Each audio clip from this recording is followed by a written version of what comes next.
নমস্কার বন্ধুরা, মেঘার সাথে বাঙালিয়ানার আরও একটি নতুন পর্বে আপনাদের সবাইকে স্বাগত। আশা করি আপনারা সবাই খুব ভালো আছেন এবং সুস্থ আছেন।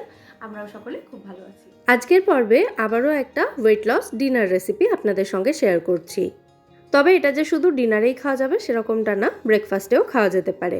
এটাকে ধোসা বলবো না চিলা বলবো সে ব্যাপারে আমি তো একটু কনফিউজড। তো আপনারা রেসিপিটা দেখুন, তারপর আপনারাই ঠিক করবেন এটাকে কি বলা যেতে পারে। প্রথমেই একটা বাটির মধ্যে নিয়ে নিচ্ছি হাফ কাপ পরিমাণে বেসন। ওজনে এটা ৪৫ গ্রাম মতো বেসন রয়েছে। বেসন কিন্তু প্রোটিনের খুব ভালো সোর্স, আর এটা কমপ্লেক্স কার্বোহাইড্রেটের মধ্যে পড়ে, তাই এটা কিন্তু অনেকক্ষণ পেটও ভরিয়ে রাখে। তো এই বেসনের মধ্যে এবার দিয়ে দিচ্ছি 2 চামচ মতো ঘরে পাতা টক দই, আর দিচ্ছি স্বাদ অনুযায়ী নুন এবং গোলমরিচ গুঁড়ো। এবার এই সমস্ত উপকরণ একসাথে ভালো করে মিশিয়ে নিচ্ছি। প্রথমেই কিন্তু জল দিয়ে দিচ্ছি না, প্রথমে দই এবং বেসনটাকে ভালো করে মিশিয়ে নিচ্ছি, তারপর এর মধ্যে অল্প অল্প করে জল দিয়ে একটা পাতলা ব্যাটার তৈরি করে নেব। একবারে কিন্তু বেশি জল দিয়ে দেবেন না, তাহলে ব্যাটারটা একটু দলা দলা পাকিয়ে থাকবে। অল্প অল্প করে জল দিতে থাকবেন এবং মেশাতে থাকবেন, তাহলে দেখবেন ব্যাটারটা একদম স্মুথ হবে। ব্যাটারের কনসিস্টেন্সিটা দেখুন, ব্যাটারটা কিন্তু এরকম একটু পাতলা টাইপের হবে। তো এবার এই ব্যাটারটাকে ঢাকা দিয়ে 10 মিনিট মতো এভাবেই রেখে দেব, যাতে ব্যাটারটা ভালো মতো সেট হয়ে যায়। 10 মিনিট পর ব্যাটারটা এখন ভালো মতো সেট হয়ে গেছে। তবে ব্যাটারে বাকি কাজকর্ম করার আগে আমি একটা ফিলিং রেডি করে নেব। তো আজকের এই ফিলিংটা আমি তৈরি করছি পনির দিয়ে। এখানে 50 গ্রাম মতো পনির গ্রেট করে নিয়েছি। আর এখানে কিন্তু আমি ফুল ক্রিম পনির ব্যবহার করিনি, এটা নর্মাল পনিরটা রয়েছে। যেহেতু এটা ওয়েট লস ডায়েটে থাকবে, তাই চেষ্টা করবেন ফুল ক্রিম পনির অ্যাভয়েড করতে। তো এবার এই পনিরের মধ্যে আমি দিয়ে দিলাম একদম মিহি করে কুচোনো ক্যাপসিকাম, টমেটো এবং পেঁয়াজ, সাথে সামান্য একটু কাঁচা লঙ্কা কুচি দিচ্ছি। সামান্য একটু নুন এবং গোলমরিচ গুঁড়ো এতেও দিয়ে দেব।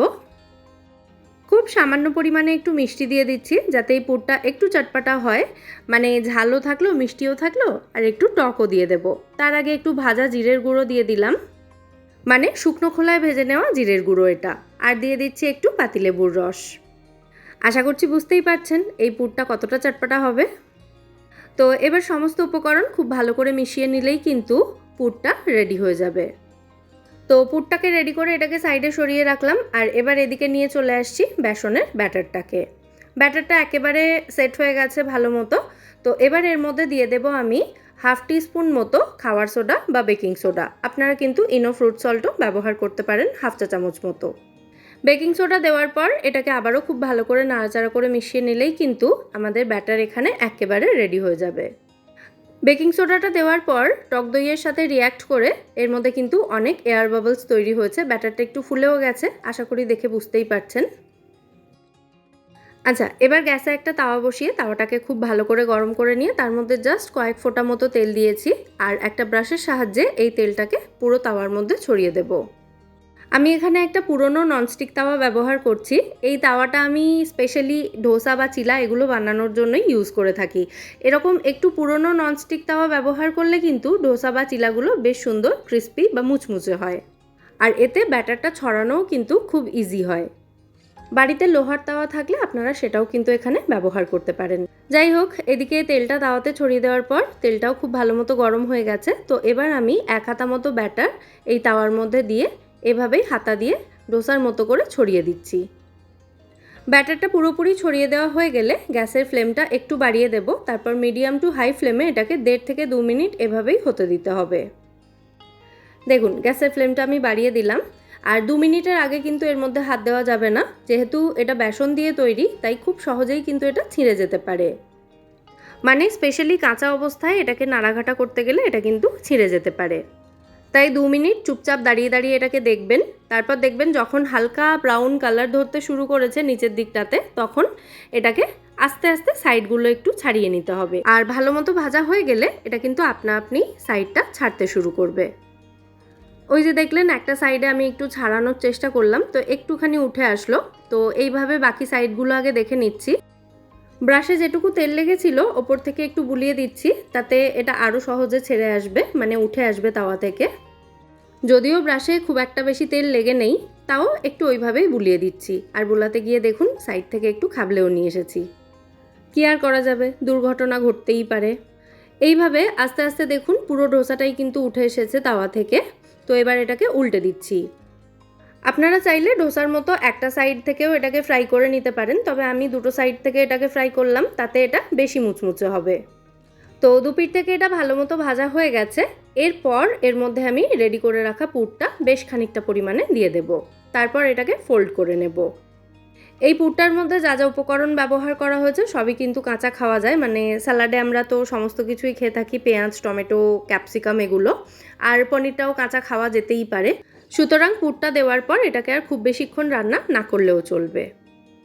তো পুরটা দেওয়ার পর এটাকে আমি ফোল্ড করে দিচ্ছি। তারপর এটাকে এভাবেই 1 মিনিট মতো রাখবো, তারপর নামিয়ে নেব। আর ফোল্ড করতে গিয়েই দেখুন এটা বেশ খানিকটা ভেঙে গেছে, তার মানে বুঝতেই পারছেন এটা কতটা বেশি মুচমুচে হয়েছে। এই পদ্ধতিতে বানালে এটা ডোসার মতো মুচমুচে হবে, আর এরপরে যে পদ্ধতিটা দেখিয়ে দেব সেটাতে এটা চিলার মতো সফট হবে। এই হলো পার্থক্য। এবার বলুন এটাকে ডোসা বলবো না চিলা বলবো? আমি তো খুবই কনফিউজড, তাই আপনাদের ওপরেই ছেড়ে দিলাম। আমাদের বেসনের মুচমুচে ডোসা এখানে একেবারে রেডি। তো ওটাকে আমি তাওয়া থেকে তুলে নিয়ে আরও সামান্য কয়েক ড্রপ মতো তেল দিয়ে তেলটাকে ছড়িয়ে আগেরবারের মতোই ব্যাটারটা দিয়ে দিলাম। ব্যাটারটাকে 2 মিনিট ফ্রাই হতে দেওয়ার পর এটাকে তাওয়া থেকে তুলে নিয়ে তারপর এর মধ্যে পুরটা দিয়ে আরও কিছুক্ষণ রান্না করব।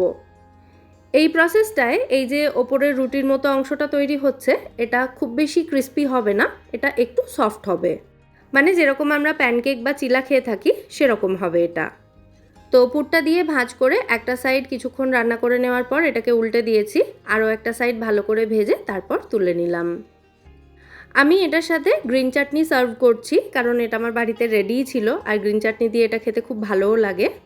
তবে আপনারা ডোসার নারকেল বা বাদামের চাটনি অথবা চাইলে কেউ সসও এর সাথে সার্ভ করতে পারেন।